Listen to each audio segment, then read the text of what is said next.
안녕하세요. 저는 올해 30살 남자이고, 저는 세상에 하나밖에 없는 여동생과 함께 살고 있습니다. 나이가 30이 되도록 왜 여동생과 사는지 궁금해 하실 텐데요. 그 이유는 저희가 어머니, 아버지 두 분 다 안 계세요. 이 이야기를 한번 해보려고 합니다. 제가 18살 때로 거슬러 올라가면 저희 집은 아버지가 재산이 좀 많은 편이라서 그 당시에는 나름 부유한 집안에서 살았어요. 바나나 먹고 피자 먹고 그랬었죠. 제 동생과는 4살 차이가 나는데 그때 동생의 나이는 14살이었습니다. 저희는 정말 친했고 동생이 너무 착하고 순해서 같이 놀러도 자주 다녔고 퍽하면 울어서 제가 많이 위로도 해주기도 했어요. 그런데 한 가지 문제점이 있다면 저희 집은 별로 화목하지 않았습니다. 저희 아버지가 연세가 많으신 편이었는데 무려 60살이었어요. 저를 어떻게 낳았냐고 많이들 걱정하겠지만 그때 저희 어머니가 40대 후반이셔서 저희를 낳을 때는 젊었습니다. 아버지와 어머니가 나이 차이가 조금 나는 편이라서 두 분이서 부부싸움을 굉장히 많이 했어요. 처음에는 말로만 싸우시다가 나중에는 아버지가 어머니에게 손찌검까지 행사했습니다. 저와 동생은 그런 아버지가 너무 무서웠고 동생과 저는 항상 어머니 아버지가 싸우는 곳과 가장 멀리 떨어진 방으로 이동해서 귀를 막고 얼른 끝나기만을 바랬죠. 동생은 마음이 너무 여려서 항상 울었기 때문에 저는 동생을 계속 위로해주고 그랬답니다. 부부싸움이 한바탕 끝나시면 어머니는 배를 움켜잡고 절뚝절뚝 걸으시면서 저희에게 오셔서 펑펑 우셨고 저도 그런 어머니를 안았어요. 어머니는 항상 상처로 가득한 몸을 가지고 계셨고 그런 어머니가 저희는 너무 불쌍했습니다. 저는 얼른 성인이 되면 어머니와 동생을 데리고 이 집에서 나갈 거라고 다짐을 했어요. 그런데 부부싸움은 하루에 한 번은 기본으로 하셔서 저희가 방에서 나갈 시간은 오로지 학교를 갈 시간밖에 없었어요. 집으로 돌아오면 항상 집은 부서진 물건들로 난장판이었고 제가 그 물건들을 치우느라 시간을 다 써야 했죠. 그런데 그날따라 학교를 마치고 집으로 갔는데 집이 너무 깨끗하더라고요. 저는 드디어 어머니와 아버지가 금슬이 좋아지셨나 싶었는데 집에는 아무도 안 계셨고 저와 동생뿐이었어요. 저는 오랜만에 넷이서 밥을 먹을 수 있을 것만 같아서 식탁에 저녁 밥상을 차렸고 아버지와 어머니가 집에 돌아오기만을 기다렸습니다.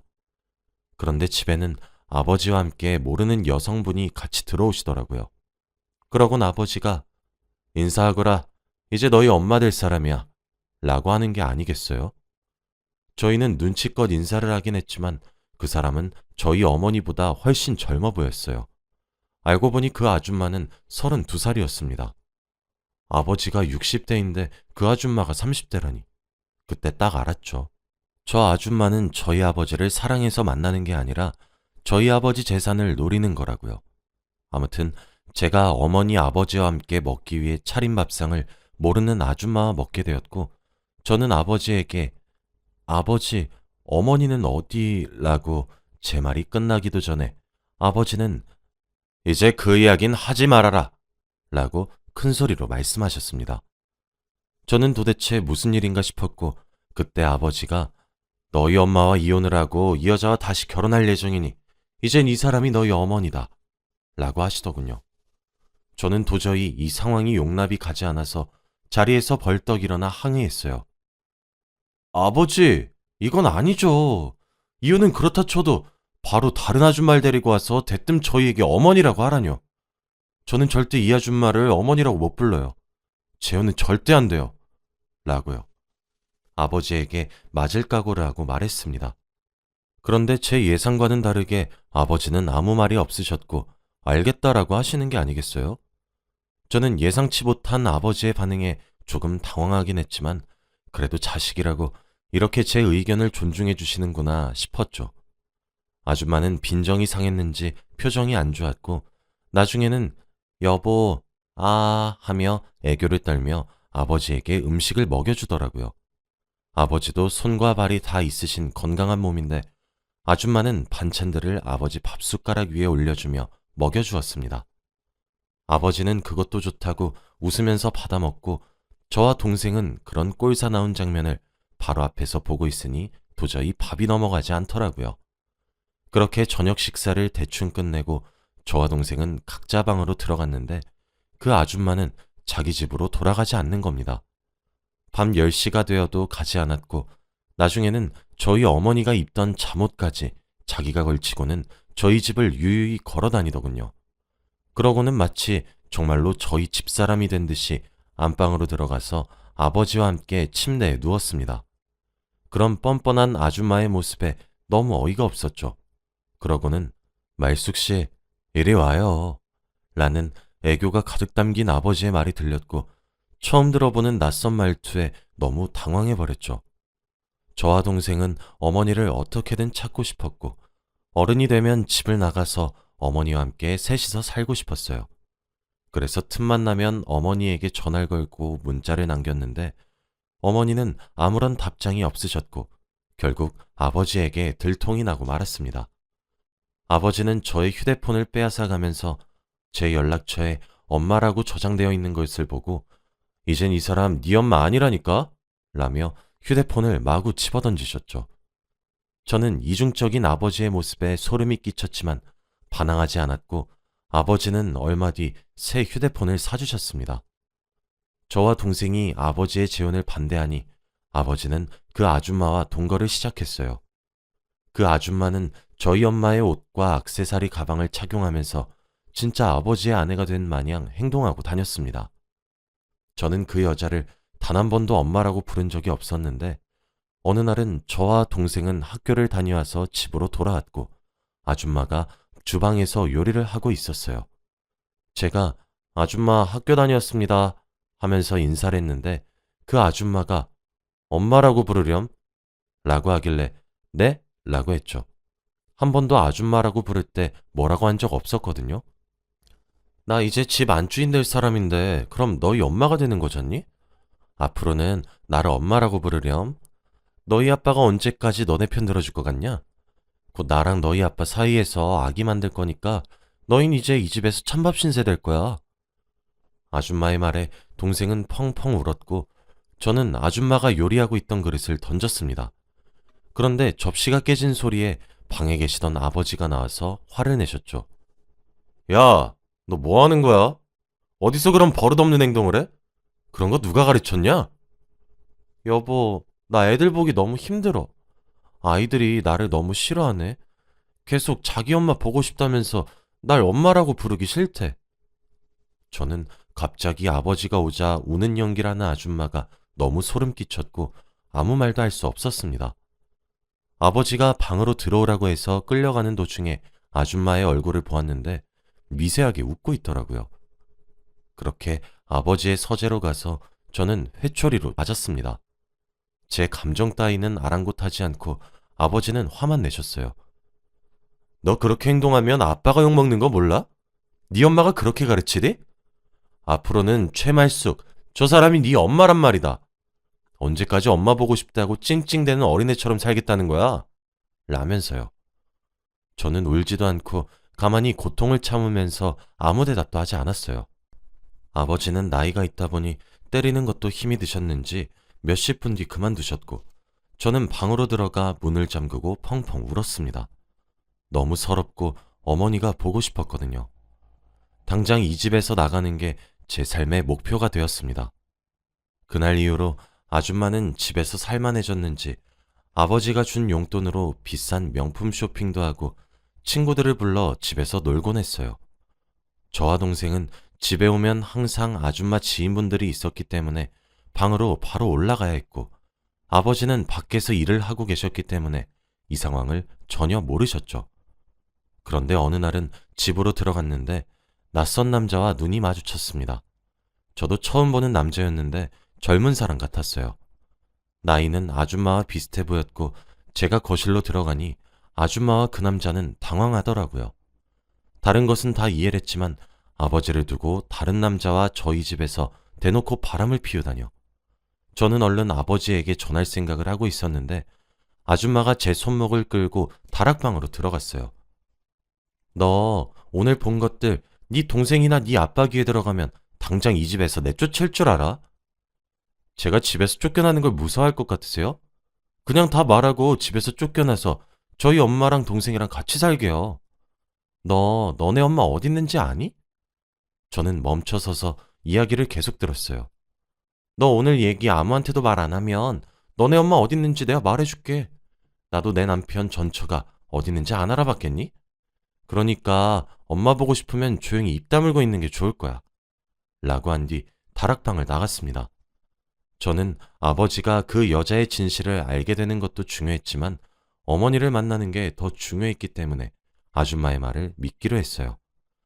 제가 아버지에게 아무 말도 하지 않으니 그날 이후부터 대놓고 저희 집에 그 남자 데리고 와서는 둘이서 알콩달콩 데이트를 했고 저는 보고도 아무것도 할 수 없었습니다. 그래도 나중에 혹시 모르니 그 사람들이 서로를 바라보느라 정신이 없었을 때 저는 둘이서 그러고 있는 장면을 몰래 증거로 남겨놓았고 언젠가는 쓰일 일이 있겠지 싶었죠. 그렇게 몇 달이 지났고 저는 어느덧 성인이 되기만을 기다리고 있었죠. 얼른 아줌마한테 어머니가 어디서 사는지 듣고 집을 나갈 준비를 해야 했거든요. 그런데 제가 성인이 되기 일주일을 남겨놓고 갑자기 아버지가 심근경색으로 돌아가신 게 아니겠어요?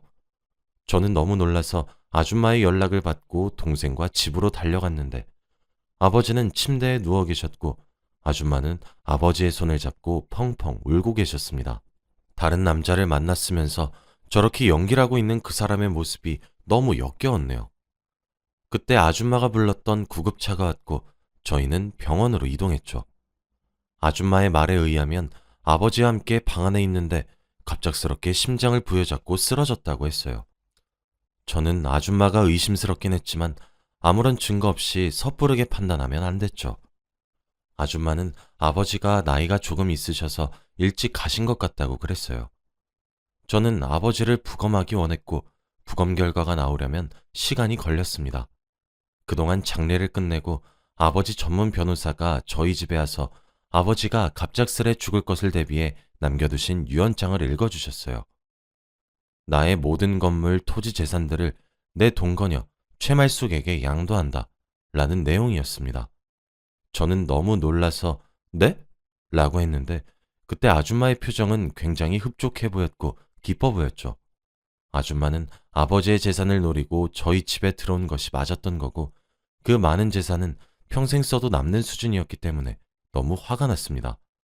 그래서 저는 무조건 안 된다고, 이건 절대 안 된다고 했지만 이미 아버지의 유언장에는 아줌마에게 모든 재산을 상속한다고 써져 있었기 때문에 저의 말은 무의미했죠. 저는 그때 갓 20살이 넘어서 다양한 법률 사무소에 가서 어떻게든 이 상황을 해결하려고 했습니다. 그때 법률 사무소에서 상담을 받는데 요즘은 유류분 제도라는 법이 있어서 저처럼 이런 상황이 생겼을 때를 대비해서 만들어진 법이 있더군요. 그래서 있는 돈 없는 돈 다 끌어모아서 변호사를 선임했고 아줌마에게 소송을 하기로 했습니다. 그때쯤 아버지의 부검 결과가 나왔는데 선생님께서 저의 아버지가 죽게 된 원인은 심근경색이 아니라고 했습니다. 그리고 그 집에는 아버지와 아줌마 두 분밖에 없었고 아버지를 죽게 만든 범인은 아줌마였고요. 저는 아버지를 사랑하지도 않았고 아버지의 죽음을 슬퍼하는 것도 아니었지만 그래도 돈 때문에 아버지를 죽였던 사실은 너무 괘씸했죠. 그래서 무조건 소송에서 이기겠다고 다짐했고 아버지를 죽인 증거물을 찾기 시작했어요. 아줌마는 제가 자기를 의심할 거라는 것을 예상하지 못했는지 온 집안에 증거를 뿌려놓은 수준이더라고요. 그래서 급히 지문을 채취했고 증거를 하나둘씩 습득했습니다. 물론 아줌마가 내연남을 데리고 와서 같이 놀아놨던 증거 자료도 제출을 했고요. 저는 그렇게 아줌마에게 소송을 걸었습니다. 아줌마는 아버지가 돌아가시자마자 그 남자와 아버지의 재산을 가지고 둘이서 같이 살고 있었고 저희는 아직 그 집에서 여동생과 같이 살고 있었습니다. 그런데 어느 날 집에 택배를 시킨 적이 없는데 집으로 택배가 와서 문을 열고 받았어요. 그런데 생각보다 가벼운 택배에 얼른 열어보았는데 상자 속에는 죽은지와 함께 편지 한 통이 있더라고요. 저는 너무 놀라서 그 박스를 던져버렸고 편지를 읽었죠. 바로 그것은 소송을 당한 아줌마가 저에게 보낸 것이었습니다. 내가 너 지구 끝까지 찾아갈 거야. 각오해. 이 돈 절대 너한테 못 줘. 저는 이 편지와 죽은 쥐까지도 증거로 제출했네요. 이러면 자기 무덤 자기가 파는 걸 모르는지 필적 감정하면 바로 나오는데 왜 이렇게까지 해서 저에게 겁을 주려고 안달이 났는지 싶었습니다. 아무튼 그렇게 아줌마가 보낸 죽은 쥐와 편지 때문에 저는 소송을 쉽게 이길 수 있었고 아버지의 재산을 지킬 수 있었죠. 저는 재판장에서 아줌마를 만나고 마지막으로 단둘이 있을 시간이 있었어요. 제가 아줌마에게 아줌마, 이제 말씀해 주셔야죠. 저희 엄마 어디에 계시는지. 라고 하니 아줌마가 미친 사람처럼 껄껄대며 웃더라고요. 저는 이 사람이 드디어 제정신이 아닌가 보다 했는데 너희 엄마? 라고 말을 하며 손가락으로 하늘을 가리켰습니다. 저기 있지. 라고 하길래 저는 한동안 이해를 하지 못했다가 아줌마의 웃음소리에 정신을 차리고 아줌마의 멱살을 잡았어요. 뭐? 우리 엄마 어떻게 한 거야? 아줌마는 끝까지 저를 보고 비웃으면서 말했어요. 지금 나이가 몇 갠데 아직도 엄마 보고 싶다고 찡찡대니? 네 엄마? 이 세상에 없어. 그렇게 네 엄마가 보고 싶으면 너도 따라가던가. 라고 했습니다. 저는 아줌마가 미쳤다고 생각했고 저는 그런 사람의 말을 믿지 않기로 했습니다. 그렇게 아줌마는 감옥으로 갔고 저는 동생과 함께 어머니의 흔적을 찾는 것에 집중했어요. 그런데 변호사님께서 저희 어머니가 사망 신고가 되어 있다고 하더군요. 저는 상상이 현실이 되었다는 생각에 망연자실했고 어머니의 마지막 주소지로 등록되어 있는 곳으로 갔습니다. 정말 작은 동네의 허름한 원룸이었어요. 한 사람이 들어가기에도 벅찬 곳이었는데 이런 곳에서 어머니가 혼자 살았다고 생각하니 너무 마음이 아팠죠. 그때 저와 동생이 그곳을 서성거리고 있으니 그곳 주인 아주머니께서 누구셔? 라고 물어보았습니다. 제가 그 말을 듣고 아주머니를 쳐다보니 설마 203호 자식들인가? 라고 하시는 게 아니겠어요? 저희를 어떻게 아세요? 워낙 203호가 자기 딸아들 얘기를 자주 했어. 많이 닮았네. 근데 너무 늦게 찾아온 거 아닌가? 죄송해요. 저희도 찾아오고 싶었는데 우선 여기로 들어오게. 집주인 아주머니는 저희를 들여보내 주셨어요. 아주머니의 말에 의하면 저희 어머니는 혼자서 이 집에서 살았고 얼마 안 돼서 세상을 떠났다고 하셨어요. 저희 남매는 너무 놀랐고 슬퍼서 아무 말도 할 수 없었죠. 그런데 그 뒤에 하시는 말이 더 충격적이었습니다. 저희 어머니는 아버지와 이혼을 하기 전에 뱃속에 아버지의 아이를 임신했다고 했어요. 그러니까 저희의 막내 동생이죠. 그런데 그때는 아버지가 아줌마와 불륜을 일으키고 있었고 어머니는 어떻게든 그 아이를 낳아서 혼자서라도 키우고 싶었대요. 그런데 아버지는 아줌마와 살기 위해서 이혼을 준비하고 있는데 대뜸 아이를 낳고 싶다고 하니 화가 났던 거죠. 그래서 아버지는 자기 말을 듣지 않는 어머니에게 폭력을 행사했고 어머니는 참다 못해 도망쳤지만 폭력에 시달린 후유증 때문이었는지 아이를 잃었다고 해요. 아이까지 잃은 어머니는 극도의 스트레스 탓에 어느 날 갑자기 쓰러지셨고 쓸쓸히 눈을 감으셨다고 합니다. 저와 동생은 어머니의 그런 이야기를 듣고 눈물을 펑펑 흘렸고 일찍 찾아뵙지 못했다는 것이 죄송했습니다. 어머니가 저의 전화와 문자를 받지 않았을 때부터 찾아다녔어야 했는데 주인 아주머니가 저희 어머니의 보호자로 해주셔서 근처 묘지에 묻어주셨다고 했어요. 그래서 저희는 아주머니께 감사 인사라고 당장 그 묘지에 가서 어머니께 인사를 드렸습니다. 엄마, 우리가 너무 늦었지? 일찍 찾으려고 했는데 그럴 수가 없었어. 너무 미안해. 이제 앞으로 우리 막내 동생이랑 행복하게 하늘에서 살아. 우리 여기서 조금만 더 있다가 갈게. 미안해, 엄마. 라고 한 뒤 묘지 앞에서도 눈물을 흘렸습니다.